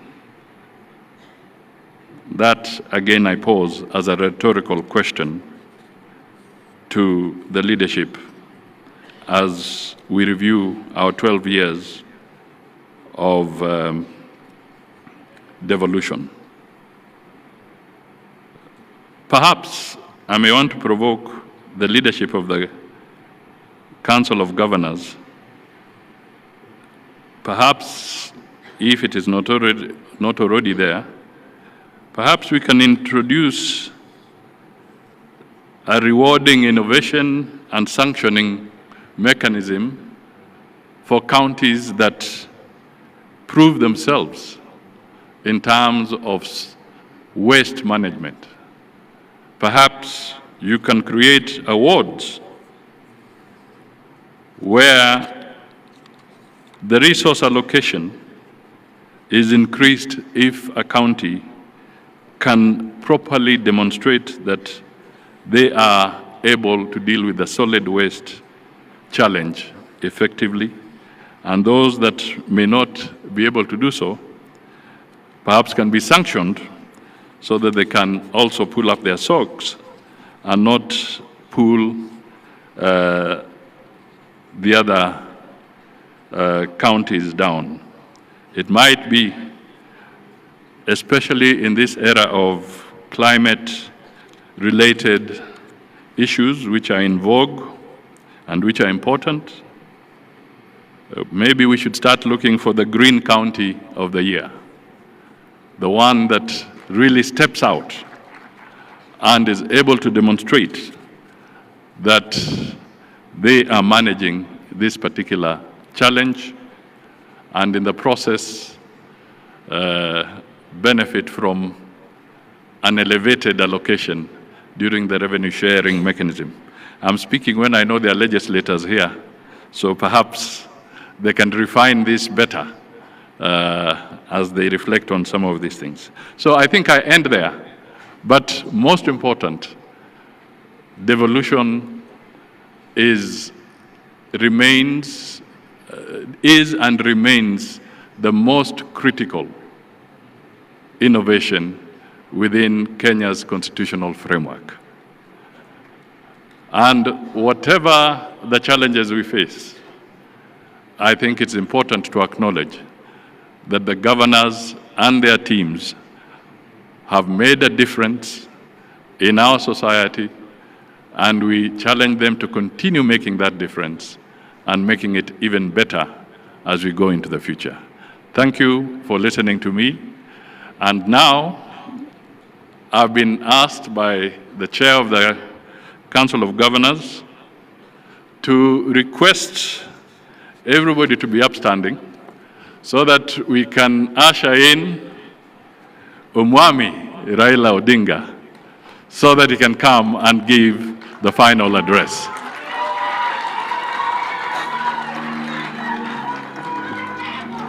Kama kuna wimbo weka juu.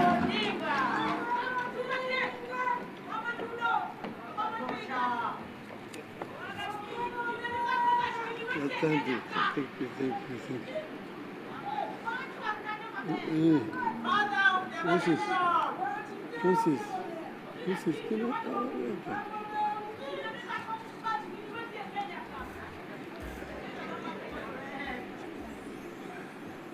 Asante. Thank you very much. You may be seated. The Prime Cabinet Secretary, Anna, my friend, the Chairman of the Council of Governors, our host today, the Governor of the great country of Homabay, all governors who are here, all honorable members of Parliament, distinguished guests, now wana Homabay, hamjambo, hamjambo, osaure. Asante sana. I usually call my brother there Mwana wa Ana, and he has done a good job of introducing me here to this audience. I came earlier. I did not know that I was scheduled to talk at 5 o'clock. But I said, now that I'm here, because I'm here, I need to be given a chance to greet the people. So we are very happy that the county of Homabay is hosting this conference this year. Now we've been here just a few months ago when we had a very electrifying Madaraka Day 2 months ago. And it looks like Devolution 2025 is not any different. I was very happy and pleased when I arrived here, and I was taken to a park, just a small park in the Homabay, where this county is trying to remember a very great son of this county, the late Honorable Homabay. I was very, very pleased indeed, because Homabay is actually was the architect of the devolution. I myself was very passionate about devolution, but Mbai had understood it much better than anybody else. So when we went to Bomas of Kenya, because I had hired him as my consultant. So when we went to Bomas of Kenya, and the debate started in earnest, and then I asked the chairman to give Mbai a chance to address the audience. When he spoke that day in Bomas of Kenya, and he spoke for nearly 10 minutes without break. And by the time he finished, the whole hall backed into cheers, and they all cheered Mbai and said that that gentleman should be the chairman of the Devolution Committee. And that is how it became, that the Homabay became the chair of the Devolution Committee. And as the chair of the Devolution Committee, he navigated very dangerous corners. Because as you know, I've been mentioning several times that devolution had then, and even today, very powerful enemies.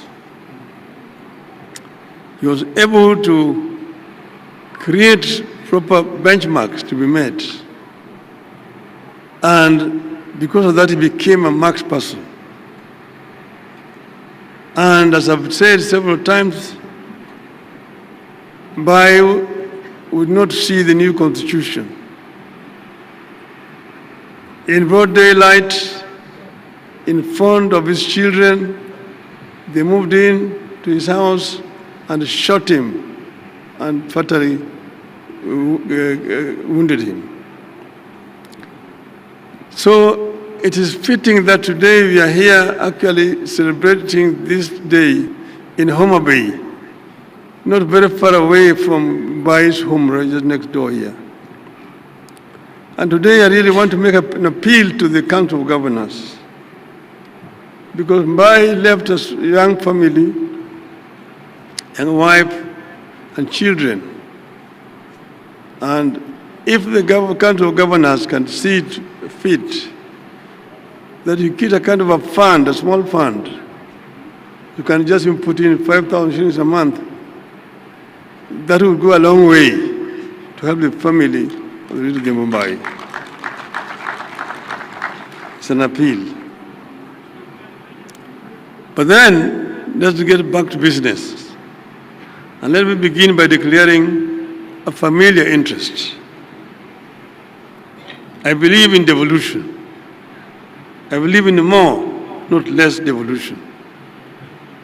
I believe in a balance of power between Nairobi and the counties.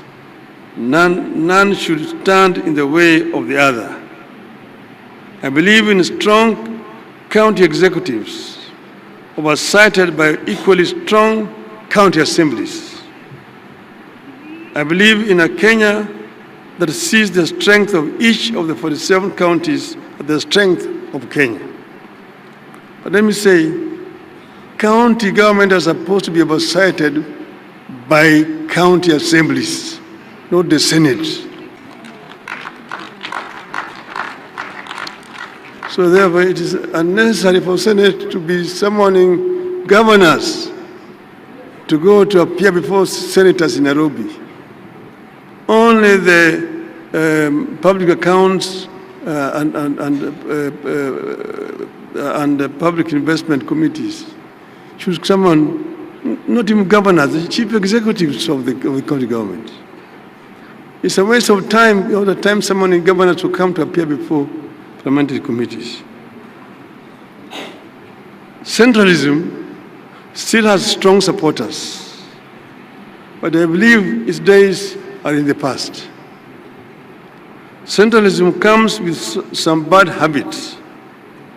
It thrives on keeping the whole country waiting for Nairobi to make decisions on very local issues that Nairobi knows little or nothing about. Devolution beats centralism at allowing local people to make decisions on local issues.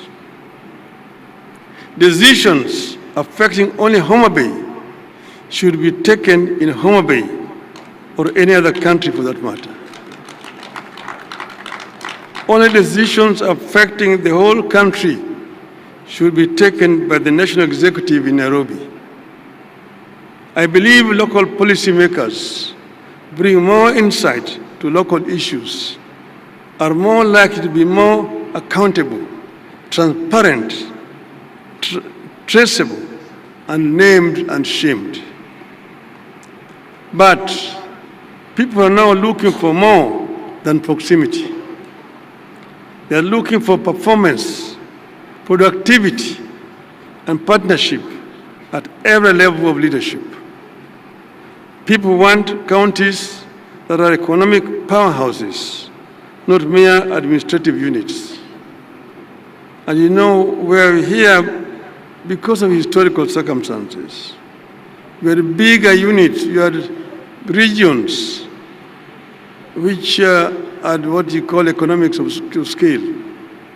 But enemies of devolution undermined that arrangement. Our focus must now be on leveraging devolution to achieve increased productivity and delivery of efficient and quality of services. Devolution for the people, for prosperity. People need more integration and coordination, not just between the county and national government, but also between counties. We want to see Wajir, for instance, having more collaboration with Garissa or Machakos with Kajiado, and complement each other instead of competing for destruction. So I want to share some reflections on how devolution can be revolutionized and how county and national governments can adopt and lead the country into an equitable future. A future in which we all accept that each part of the country is unique in its own way, has its own history, challenges, strengths, and ambitions. Only when all parts of Kenya pull together in one desired direction will we achieve prosperity for all. The counties are not equal or similar. Even this region, for example, you take Homabay, next door is Kisii, you see, and then the other door is also Migori. The three counties are not equal or similar. In Homabay here, they are like monoethnic. They can afford to talk the Luo Upper. Even the Suba speak the Luo. In Kisii, in Kisii they're also monoethnic. When you go to Migori, they are bilingual. There are Koreans there, and there are the Luos there. So you cannot speak Luo in an assembly in Migori. See, in Kisumu, next door, different from Homabay. Though they share the lake, Kisumu has an international airport. Kisumu has a railway line. Homabay does not have a railway line, does not have an international airport, and so on and so forth. So counties differ. So, where are we at this stage? Devolution is a process, not an event. It is about finding a balance between national and local aspirations. In this regard, we have made some significant progress. The most important step we have made is to make it the core principle behind devolution widely accepted. The principle of doing locally what is best done locally, and nationally only what is best done at the national level. But devolution must undergo continuous review and reinvention. The world is changing fast. So is Kenya. In 25 years from today, just from today, we will be in a Kenya of over 80 million people. Look at 25 years from today, it's just a turn of the century. And today is 25 years from then. From 25 years from now, we are going to have 80 million people living in this country. The eyes of our people will be on their counties. Our counties will either be engines of innovation or bottlenecks of frustration. The choice is ours, and we must choose boldly. We need to watch against the transfer of power and resources from Nairobi only for the same to be hoarded at county headquarters. We have to continuously ensure local communities access the devolved power and resources and have the power to decide where funding goes and how the services and projects are run. The formulation of county integrated development plans must therefore be more serious and truly consultative, not mere procedures. Those CIPDs, DPs, must also be implemented to the letter with much more regular references to the people. Needless to say, we have to cut the controlling hand of the national government. We must continuously push the national government to stop micromanaging counties. We must constantly fight off the national government's instinct to hold power and resources. But let me be clear, references to national government's bad tendencies is not a call for a war between the two levels of government. In all devolved systems, getting money and power from either level is always a struggle. You have to treat the contest as an integral part of the strengthening of devolution and the reason for the two governments to build good faith. In fact, as that task continues, I want to propose that there be some incentives arrangements between the national government and the counties, through which the national government will reward those counties that deliver the best services in areas like poverty reduction, youth unemployment, and environmental conservation. We need to come up with more transparent and independent performance reporting at the counties that gives the public more access to data that it can use to evaluate the performance of their county against others. That data will enable citizens to know, for instance, where it is easier to start a business, access healthcare, do farming, move goods to markets, etc., enabling our citizens to make informed choices in their socio-economic activities. We need a digital devolution in counties.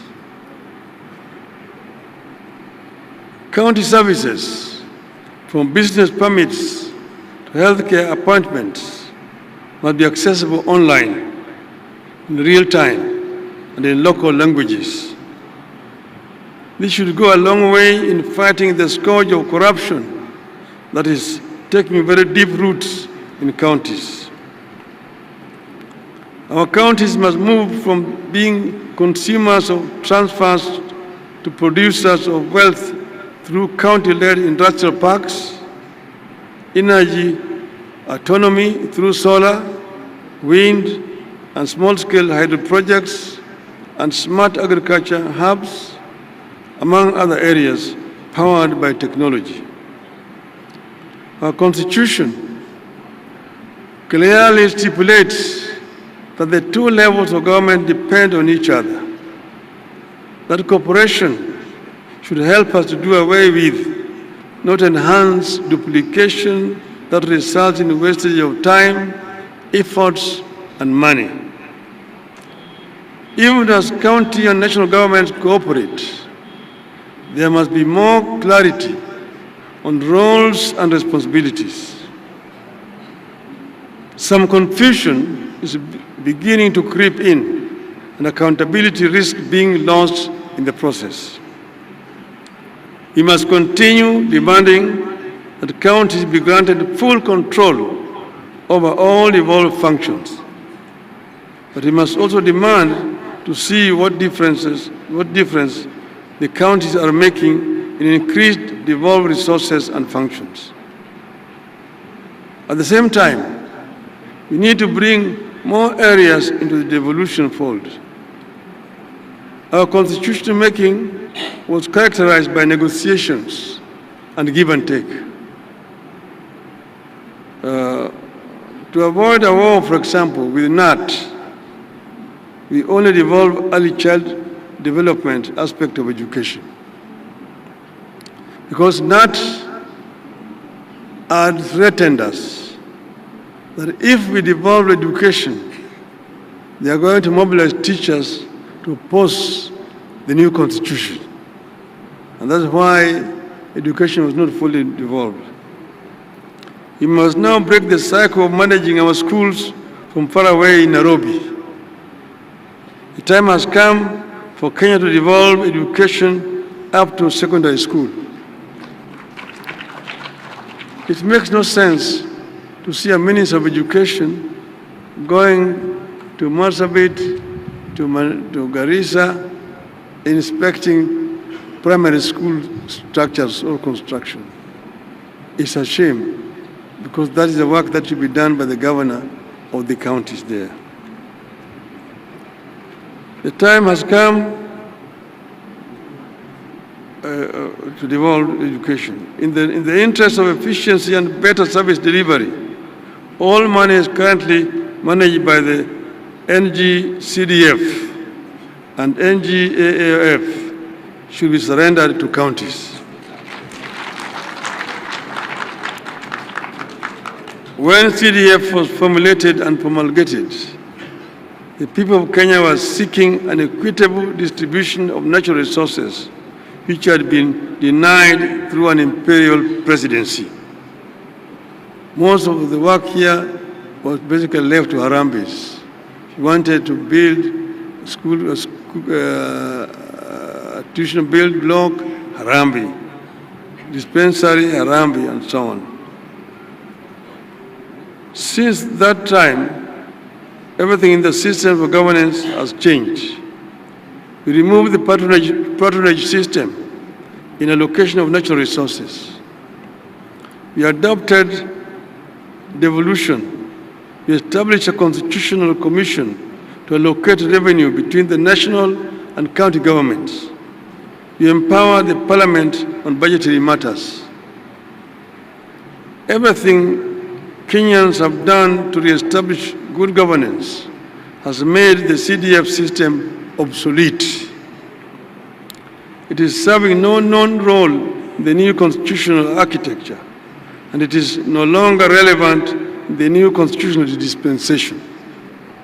Indeed, the only thing this system does is to pervert the role of the representative of the people and to deflect their attention from duties placed upon them by the Constitution. The legislatures are elected to represent the people, to legislate, and to oversight the national government. It is not their business to be distributing bursaries or be constructing classrooms and so on. Those are the work of the county government. The MPs are constructing roads, constructing schools and hospitals. The same goes for infrastructure development. There is no reason for Nairobi-based agencies to continue flying over counties and construct roads in our urban centers and within our counties. I strongly believe that time has come for the authority over urban and rural roads to be handed over to counties, while the national government manages international highways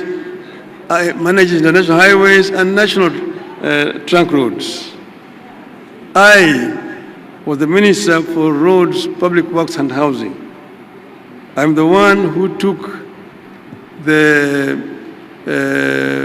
bill to Parliament to create Kera, Kura, and Kenha. But that was under a unitary system of government at that time. With a devolved system of government, there's no need for somebody sitting in Nairobi to to be in charge of rural roads in Homabay or Kiambu or Lambu, for example. So this is an idea whose time has come. It does not make sense that some roads in Kisumu town cannot be managed by the governor of Kisumu. That somebody sitting in Nairobi called Kura who claimed those roads as his roads. The same thing in Mombasa, Eldoret, Nakuru, and so on. I know the better way to power this economy there's no better way to power this economy than to have major road construction works going on across all the 47 counties at the same time. I am well aware that some of these functions are currently not devolved and may require constitutional amendments to be transferred to counties. But through delegation of functions and legislation, we can get this work done and in the process take more power and resources and prosperity to the people.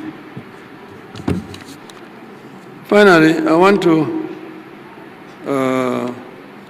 address those two other issues. One, the governors have mentioned it, that governors serve the counties and they can serve 1 term, 2 terms. I've got a number of governors who have served 2 terms. In Parliament, we did an amendment so that any member of Parliament who serves 2 terms is automatically entitled to a pension. Why can we not do the same thing to the governors? A governor who has served 2 terms needs to be entitled automatically to a pension. So this is a recommendation that should come from Homabay. And members of Parliament should seize this matter and go and move an amendment in Parliament. Okay? Second thing is issue of corruption. You see, corruption is not confined to the counties, and I'm happy that the President talked about this. I talked about it the other day. Our society will not develop until we manage this animal, this beast called corruption. And it is in all aspects of our lives.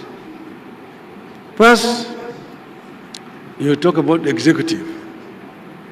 It is rampant in the executive. Not at county only, first at the national level.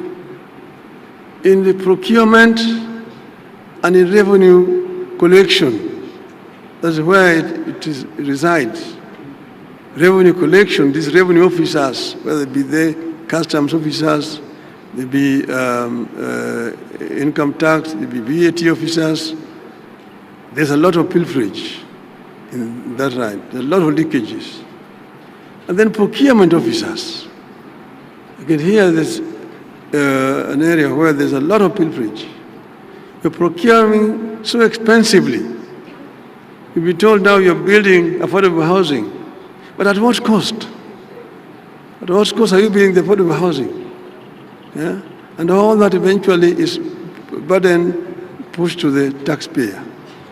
So this is an area where we need to face these enemies of our society squarely, in procurement and in revenue collection.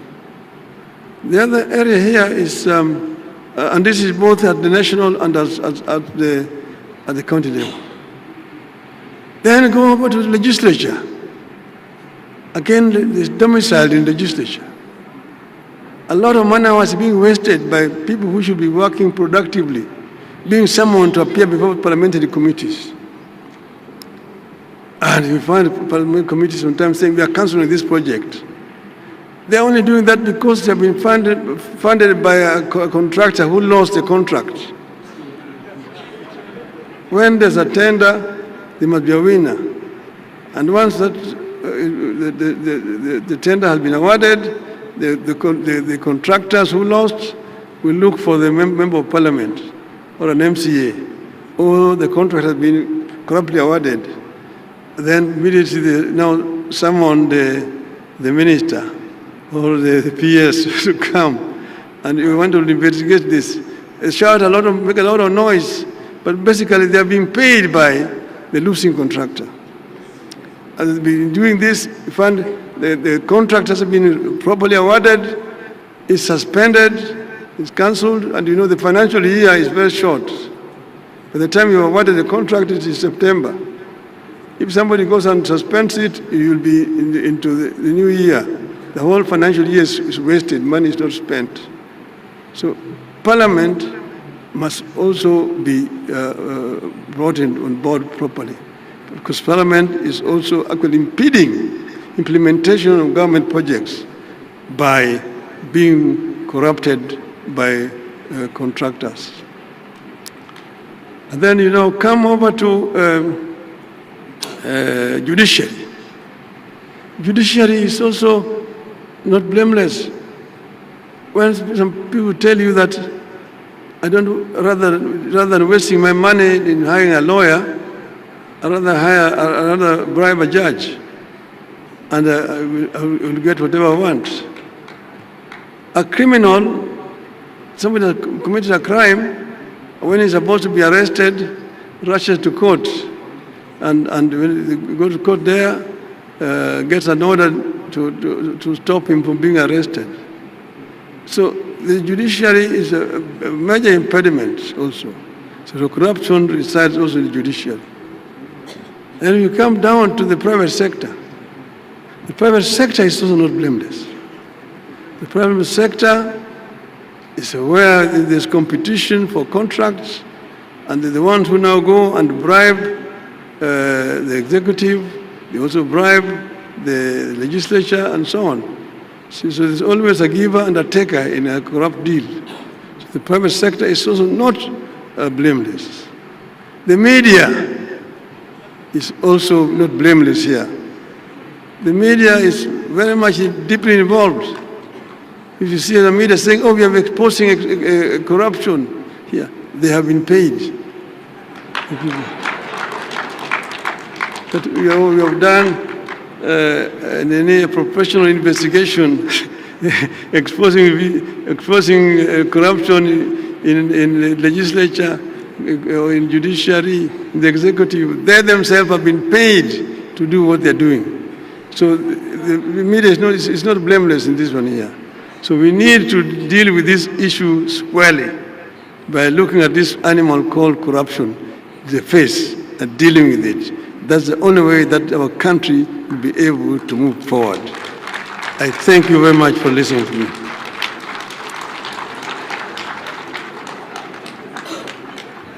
Thank you very much. Right Honorable Prime Minister, we kindly request you to remain up on stage.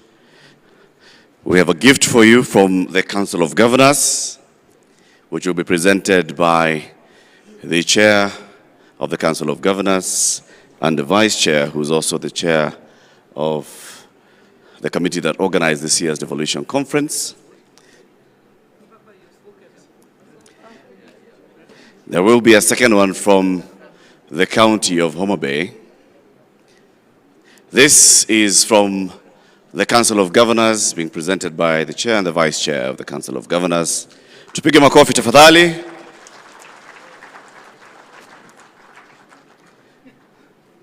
Thank you. The second gift, Right Honorable Prime Minister, the second gift is from the host county of Homabay.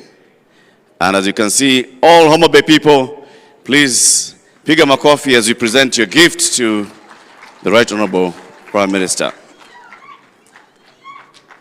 Asante sana. We are then going to have a quick session of photos, and I'd like to request all the governors present to please come up on stage, all the governors present to take a photo with the Right Honorable Prime Minister. Also, kindly, I'd like to ask, they'll be taken outside. Your Excellency, with your permission, we could conclude with the national anthem, Your Excellency. And I do request that when you go back to where you're seated, we all be at attention for that. And Your Excellency, only Your Excellency Dr. Odinga to go up on stage for that. It is very important for our optics. Francis, kindly assist. Assist Francis. Thank you. Thank you. Francis, assist me with the headgear as well. And may I request that all unofficial headgear be dressed down. National Anthem of the Republic of Kenya.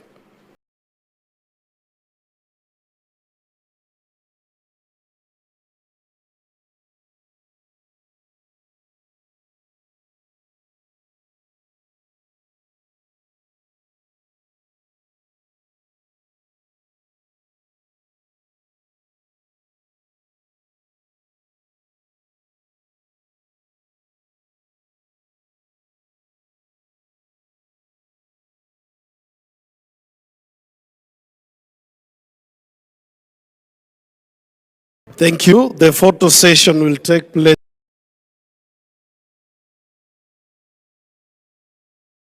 in the official photo booth as you exit. May we accord His Excellency Dr. Odinga another round of applause for those great words of wisdom. Latif. Asante sana Bage. Ladies and gentlemen, our side events will be taking place shortly.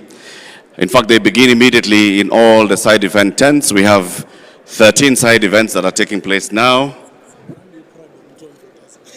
We have some side events that are taking off now in all the side tents. Please make your way to all the side events. Plus, remember, tomorrow morning we begin with side events as early as 8 a.m. So we come in for the side events as early as 8 a.m. For now, side events taking place, and they can take place until whenever the sessions decide to conclude, depending on the vibrancy of the conversations that will be taking place in there. So they take place from the main hall, this one. There's a side event that will be taking place here. And then we have tents 1 to 12. Here we'll be having the Africa Urban Lab session, Rethinking Urban Expansion, Planning the Periphery for Equity and Inclusive Growth. Please let's attend all these side events. They are very, very important, very, very good conversations taking place. Remember, tonight at the Governor's Park, the county of Homabay is hosting dinner, and the governor has invited all of us to attend that dinner tonight at the Governor's Park. Tomorrow morning from 8 a.m. we begin with the side events, all of them taking place in the various designated tents. There will be 10 side events tomorrow morning. There are 13 side events taking place now. Now, if anybody has lost the keys for a very big car, and there are very, very many keys, you can look for the, you're saying they're yours. You will have to come here with a lot of evidence of what we ought to know about the keys. So let's attend the side events. See you in the tents, tent number 1 to tent number 12, and this main hall, which will be hosting the African Urban Lab conversation on rethinking urban expansion. Tent number 1, Proximi Limited. Tent number 2, Food for Education. Tent number 3, GIZ on financing resilience of cities and communities. Tent number 4, Pan-Africa Climate Justice Alliance. Number 5, Technology Service Providers Association of Kenya. Tent number 6, ECD Network. Number 7, Center for Fiscal Affairs. Tent number 8, Alliance for a Green Revolution in Africa. Tent number 9, the National Construction Authority. Number 10, State Department for Trade on unlocking county trade potential. Number 11, AMREF. Number 12, the State Department for Public Health and Professional Standards. All those conversations taking place from now in the side tents. Tomorrow morning we convene here for the side events as well from 8 a.m.